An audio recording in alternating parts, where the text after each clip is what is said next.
majelis taklim Al-Ikhlas. Ustaznya mana nih Ustaznya nih? Apa kabar Tat? Zikir pagi ibu baca ayat kursi, kemudian baca al-mu'awwizat. Apa itu al-mu'awwizat? Surat Al-Ikhlas 3 kali, surat Al-Falaq 3 kali, surat dibaca. Itu zikir yang akan menjaga kita dari segala kejelekan yang akan menimpa kita. Kemudian sorenya dibaca lagi. Pagi baca zikir apa? Sayyidul istighfar, rajanya istighfar.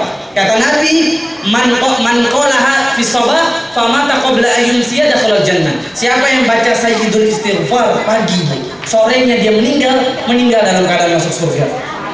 Kemudian sore dia baca, paginya dia meninggal dalam keadaan dia sudah tercatat penghuni surga. Apa itu sayyidul istighfar? Apa Ibu? Kalau lagu India hafal? Enggak? Oh Masya Allah Ibu, enggak hafal. Lagu India yang di depan Ibu hafal. Dil mein ye kaha hai dil se, muhabbat ho gayi hai tumse. Oh bisa hafal ya Ustaz ya? Hah? Kenapa Bu? Kan orang India Ibu ngeledek ya. Sayyidul istighfar, rajanya istighfar, didengar, dihafal, diamalin, akan menjaga kita insya Allah di dunia dan juga nanti ketika kita masuk surganya Allah. Allahumma anta rabbi khalaqtani wa ana abduka wa ana ala ahdika wa wa'dika mastata'tu. Mungkin di antara kita ada yang menjawab, saya dokter fulan, saya ustadz fulan, saya dai fulan, saya haji fulan, saya insinyur fulan, ya kan? Kalau ditanya kan waduh, dia bangga dengan gelar-gelar keduniaan yang manusia berikan kepada dia. Tahukah kita ketika nanti kita masuk kubur apa yang akan ditanya oleh malaikat? Man rabbuka wa ma dinuk wa man hadzal rajul alladzi bu'itsa fikum. Apa agamamu? Siapa nabimu? Siapa Tuhanmu? Kita nggak akan menjawab pertanyaan ini sebelum kita tahu siapa kita dulu hidup di dunia. Sebagai apa kita diciptakan oleh Allah Subhanahu Wa Taala? Kita diciptakan di dunia ini sebagai apa? Tidak lain dan tidak bukan sebagai hamba Allah yang ditugaskan hanya untuk beribadah kepada Allah. Betapa nikmat hidup tahu siapa dirinya, siapa tujuan dia dihidupkan. Dia hidup di dunia bukan buat ketawa-ketawa, bukan untuk berleha-leha, bukan untuk main-main. Dia hidup di dunia tidak lain dan tidak bukan hanya untuk beribadah kepada Allah Subhanahu Wa Taala. Siapa Anda dan apa yang Anda inginkan? Pertanyaan ini kalau kita bisa jawab, kita akan menjadi manusia yang sukses di dalam menjalani kehidupan di dunia dan juga kehidupan di akhirat. Ana abduka wa ana ala ahdika wa wa'dika mastata'tu. Ya Allah, saya akan pegang janji ini benar-benar.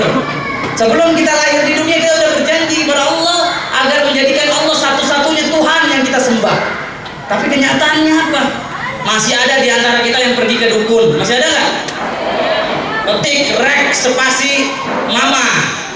Walaupun mamanya sudah masuk kuburan masih di SMS tuh, ya kan? Itu Ibu tahu kan? Saya luar biasa baca data yang mengetik rek spasi Mama Loren itu ada 2 juta SMS masuk Ibu. Bayangkan 2 juta SMS kali 2000 berapa tuh? 4 miliar. Ya Allah. Dia minta jodoh ke dukun. Karena ada yang begitu Bu, cinta ditolak, dukun bertindak. Atau ciledug, cinta lewat dukun.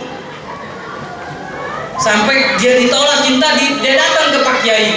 Sama Pak Kiai disuruh baca surat Yusuf. Kalau mau suaminya ganteng, kamu baca surat Yusuf. Ya Allah, Al-Quran bukan buat mantra, Al-Quran bukan buat jimat, tapi Al-Quran buat petunjuk hidup manusia. Hudan linnasi wa bayyinatin minal huda. Syahrul Ramadan allazi unzila fihil Quran hudan linnas, sebagai petunjuk bagi manusia dan penjelasan agar kita bisa hidup dengan jalan yang lurus, supaya kita bisa mudah masuk surga. Quran jadi bukan buat mantra. Ditulis Al-Quran, ditaruh di depan rumahnya biar setan nggak masuk. Setan kagak takut sama tulisan Qurannya Ibu, setan takut sama orang yang baca Qurannya. Setiap hari baca minimal 1 ayat. Baca surat Al-Baqarah setiap hari, baca surat Al-Baqarah. Panjang loh surat Al-Baqarah. Berapa ayat surat Al-Baqarah? Berapa ayat? 286 ayat. Al-Quran, satu Quran berapa ayat? Satu Quran 114 surat berapa ayat? 6.666. Udah pernah dihitung, Bu? Oh, dulu lagi sekolah. Inilah dia, umat Islam jauh dari Al-Quran. Umat Islam lebih dekat dengan TV, ya enggak? Dengan radio, dengan internet. Tapi dia jauh dari kitabnya sendiri. Padahal Al-Quran lah yang akan menyelamatkan kita ketika kita dikubur. Quran lah yang akan menjadi jawaban bagi pertanyaan para malaikat ketika kita nanti ditanya man rabbuka wa madinuka wa man hadzal rajul allazi bu'isa fikum. Quran lah yang akan jadi jawabannya. Baca Quran kan kita setiap hari, ini yang akan jadi pertanyaan diri kita masing-masing. Idola-idola orang yang jauh dari Al-Quran, orang yang jauh dari Rasulullah SAW. Padahal cinta kita kepada seseorang itu merupakan tanda keimanan. Karena iman ini cuma ada 2. Mal imanu illal hubbu wal bughdu. Iman itu cuma 2, cinta dan benci.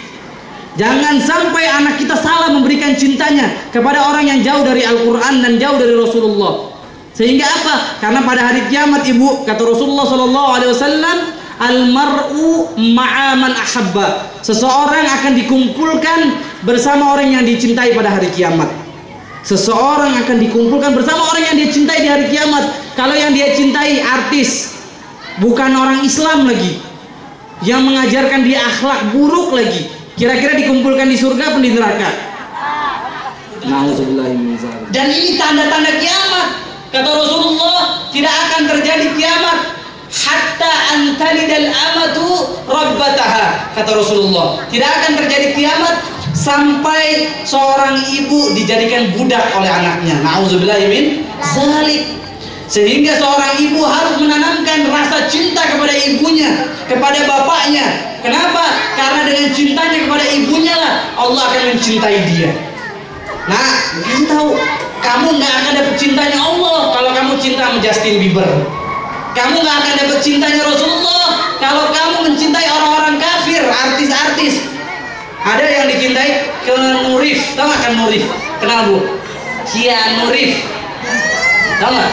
Nggak tahu. Ternyata tahu ya, yang main film Speed. Oh, mantan pacar. Sekarang pacarnya ustadz ya nggak? Kalau dulu artis ya. Oh, masya Allah. Itu, Bu, Keanu Reeves itu tahu nggak, Bu? Ternyata dia seorang gay, seorang homoseksual. Apa seperti ini yang layak jadi idola? Ya layak. Siapa lagi? Justin Bieber. Dia punya pacarnya ini sebagai salah satu model yang nggak bener. Nauzubillah min dzalik. Apa seperti ini yang dijadikan idola? Tanamkan kepada anak kita agar dia mengidolakan Rasulullah, mengidolakan orang tuanya di rumahnya. Nah, tapi pertanyaan lagi, gimana anaknya mau menjadikan ibunya idola kalau ibunya saja tidak memberikan contoh yang baik buat anaknya? Kemudian, Ibu, subhanallah ya, anak-anak zaman sekarang di Jepang itu kalau ibunya sudah tua, pikun, udah lupa ingatan, sama orang Jepang dibuang ibunya, Bu. Ditaruh di hutan, di panti jompo, itu di Jepang yang nggak ada agamanya, namanya. Pernah ada, Ibu, jadi ada seorang ibu yang tua rentak, udah pikun, anaknya sendiri dia lupa, matanya udah nggak rabun. Nah, jadi ini tanda-tanda kematiannya 4. Ingatin nih tanda-tanda kematian. Uban bertabur, mata kabur. Ini tanda-tandanya, tanda-tanda kiamat, tanda-tanda kematian. Kemudian kulit kendur. Apa lagi? Ini uban bertabur. Terus apa lagi? Uban bertabur, mata kabur, kulit kendur, gigi bergugur. Oh, masih ada. Saya kemarin ke tukang cukur, dicukur rambutnya. Tukang cukurnya ngomongin, Ustaz, udah ada ubannya 1 katanya. Loh, ini tanda-tanda kemati. Siapa yang mau masuk surga? Tapi nggak mau mati, gimana mau masuk surga? Kalau mau ketemu Allah mesti mati dulu.